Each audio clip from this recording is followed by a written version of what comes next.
Brothers and sisters, we have gathered here today to take our wort, our beautifully boiled wort, to its final and cooling stage.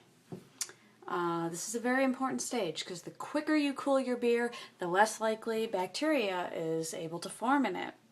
So I use my handy dandy wort chiller, which is essentially copper tubing, wrapped around a bleach bottle and attached to some garden hose, and hooked up to my cold water here in the basement.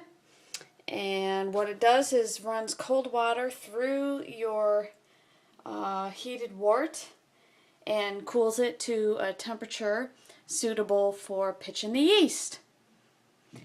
And the yeast has to be pitched at a temperature that won't kill the yeast.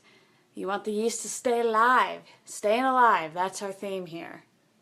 Ha, ha, ha, ha, staying alive. So right now we're in the process of cooling our wort using our wort chiller. Usually takes about 5 minutes to get it down to temperature. You want it below 78 degrees. Right now we're right around 83 degrees.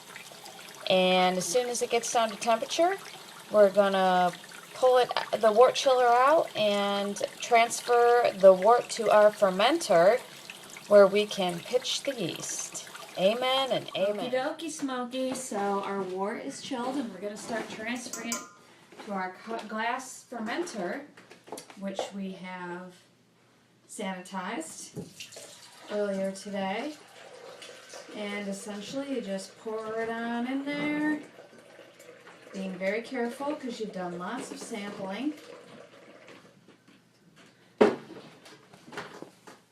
Okay, so we've transferred our cooled wort into the fermenter, and now we're going to do a little process they call sparging. Sparging. I don't know who comes up with these terms, some Vikings or pirates, or I'm not sure, but essentially what it is pouring filtered water to fill up the rest of your fermenter over your spent grains, which you boiled in your wort, to get all of the flavor and essences extracted from the grains as possible. And here we go. Sparge away. So now it's the moment of truth. You've added enough fresh water to fill your fermenter about, 7/8 full. If you fill it too full, it'll overflow during the fermentation process. And it's time to pitch your yeast. So give it a good shaky shake and break it open and pour it on in.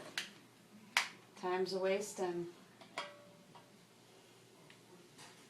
And just let it all drain into the fermenter, and pretty soon fermentation begins. You're going to want to make sure your yeast is well blended into your wort. So most carboys come with a handy little cap that you can get with it, or with spring water bottles. So you just pop that on and do what I like to call roll out the barrel. I also have a carboy handle on here, which makes handling your carboy a lot easier. And you're just going to give it a good roll around. You know, you can sing some fun beer making songs while you do it. Roll out the barrel is a favorite of mine. You know how it goes.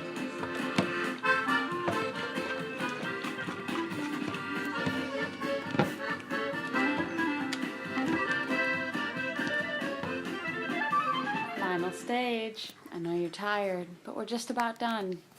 Now you just need to set up your fermenter with a blow-off tube, which is essentially a tube that allows run-over beer to percolate and bubble into an airtight system. So here we go.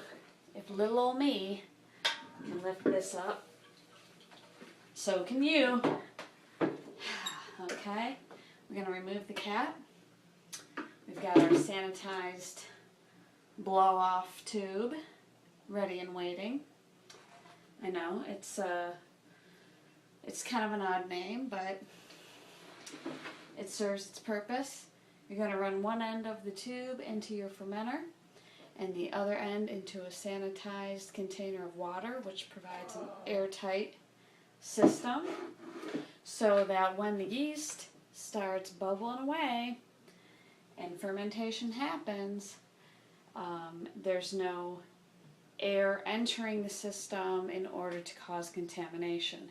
Very important, once again. All right, love you. Nighty night.